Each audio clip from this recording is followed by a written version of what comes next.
welcome to Trojans Live, presented by Monster Hydro.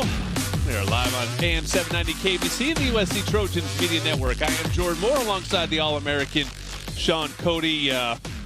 Quarterbacks are the story of the week. We benched our quarterback, Max Brown. He's not here today.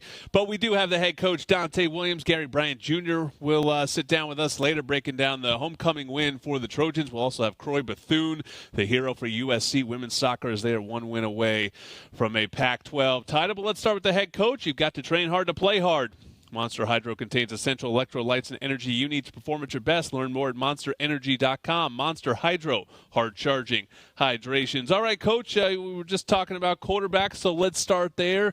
I'm curious now that you sort of break down the film, where you're at, how you graded out both quarterbacks from Saturday. Both of them had really good moments in the game.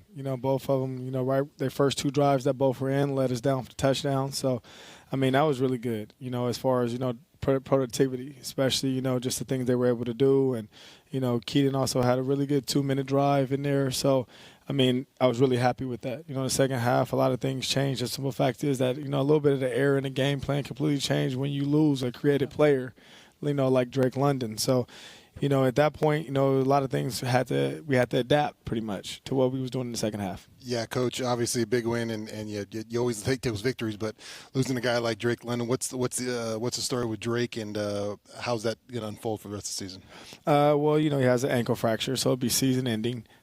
Still, he's done everything to be, in my opinion, in 8 games, a Blitnikoff winner and All-American and everything else. But everybody sees what he does on the field, but they don't see all the things that he do off the field, especially the leader he is, how competitive he is every day in practice, how he doesn't want to take a rep off. I can go on and on. I can almost give Drake like his Hall of Fame speech, if need be. So, he's a really good player, and we're definitely going to miss him. But it's a lot of guys that needs to step up, and, also the things that we need to do schematically to also help everyone else step up.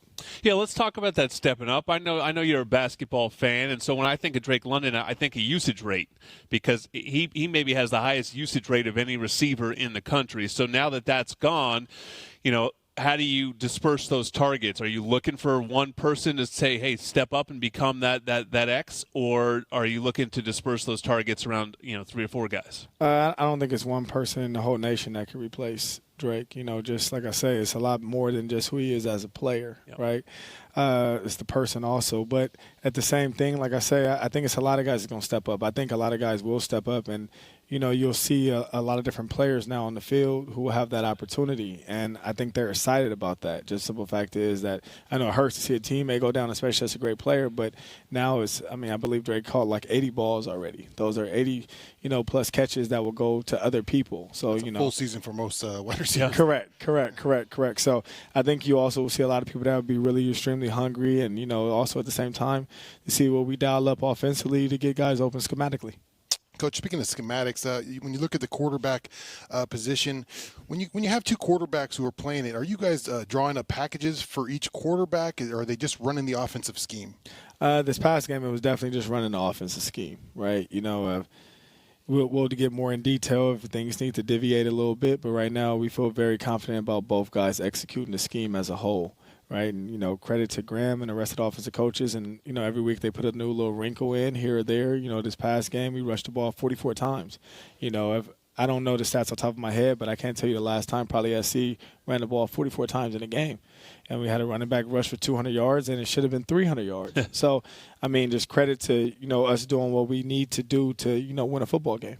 Well, Keontae Ingram, you mentioned stats. He's the first 200-yard rusher in a game for USC since Ced Ware in 2018. So 3 years since you've had a 200-yard rusher, and maybe that's the answer right there when you talk about how do you replace Drake London?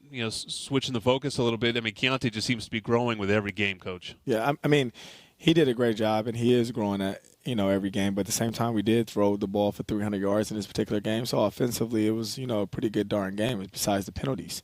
So we need to do a little bit of that, of being probably a little more 50-50, or doing what we need to do to win a football game. At that time, we had the lead. So, and without, like I say, like a star player out, so it was doing what we need to do to finish and close the ball game out.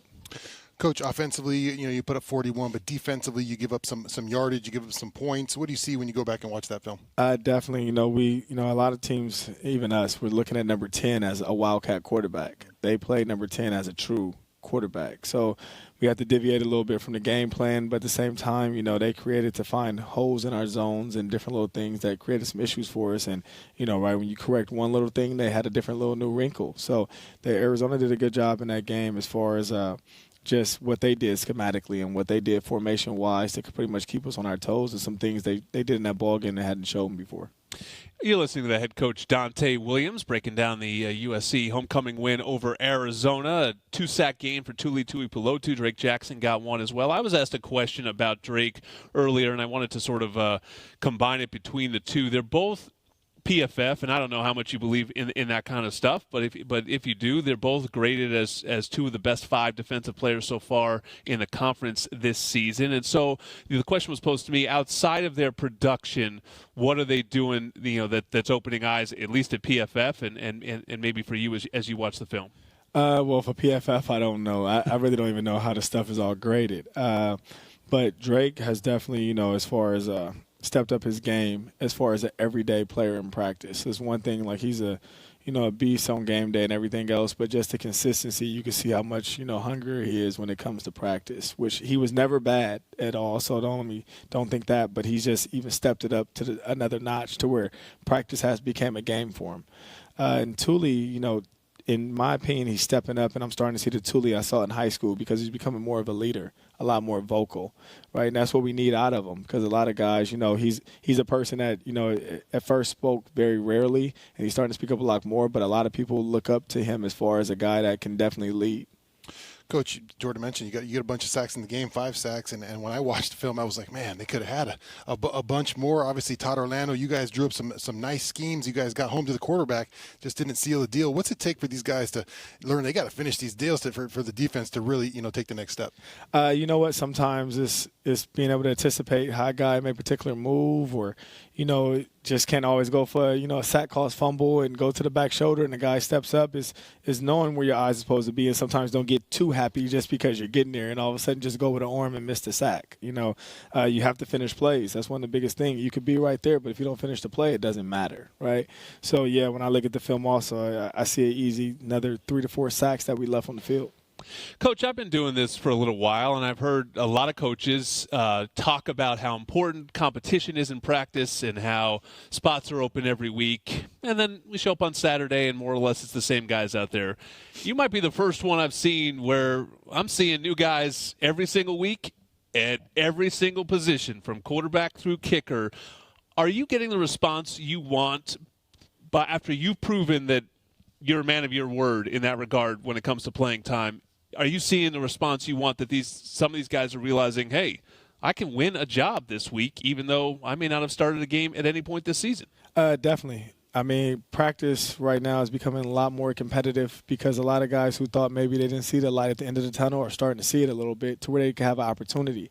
So it's making also the guys that, have been starting, prepare and practice a little bit harder because they know the guy across from them is not going to take a rep or a play off because they want to play in the football game. So I think just overall our practices are becoming really, really competitive. And, it helps when you have 2 days and full pads and guys are really banging and really hitting. But then they also know we're going to be smart and take care of them to try to make them fresh as possible on game day.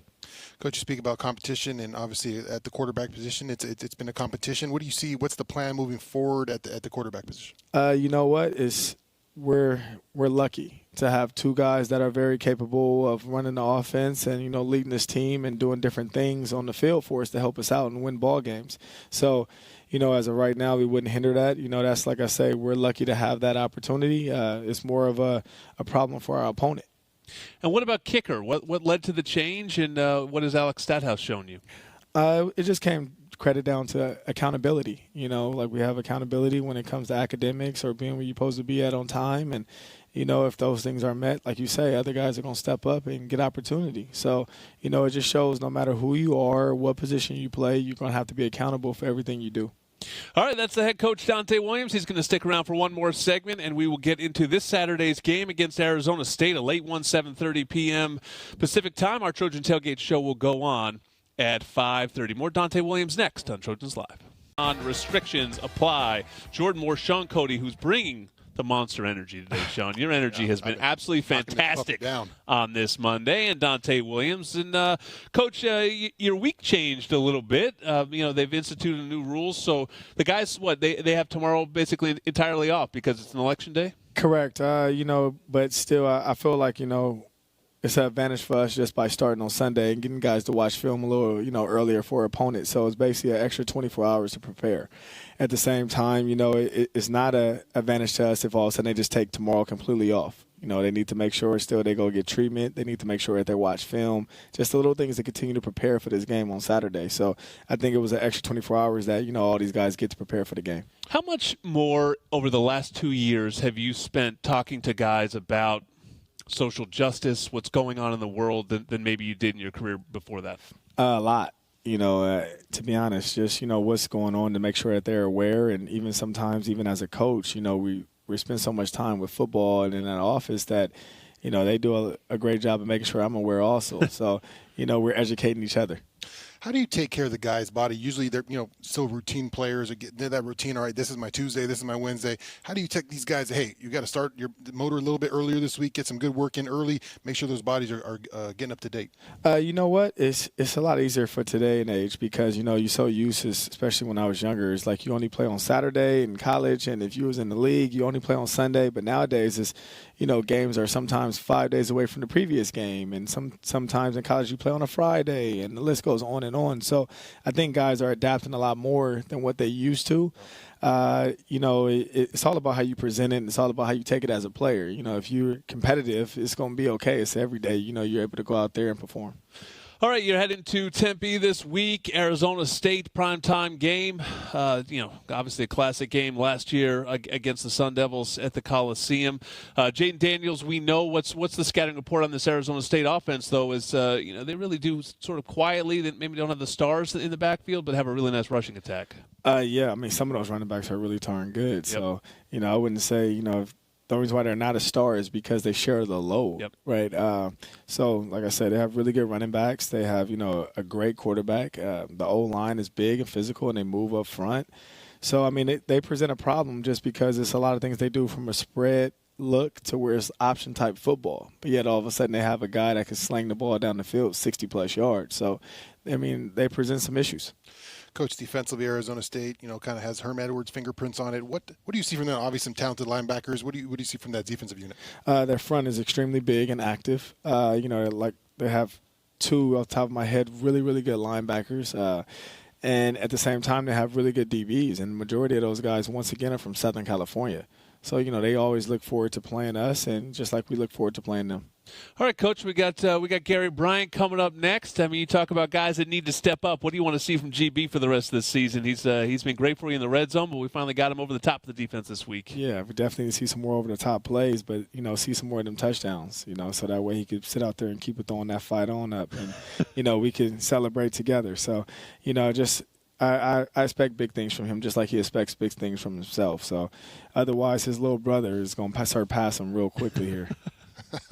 Coach, road trip, obviously a different mentality when you got to take the troops on the road. You guys have done a good job, getting together on these road trips. What's it going to take for USC to get a big win in this road trip?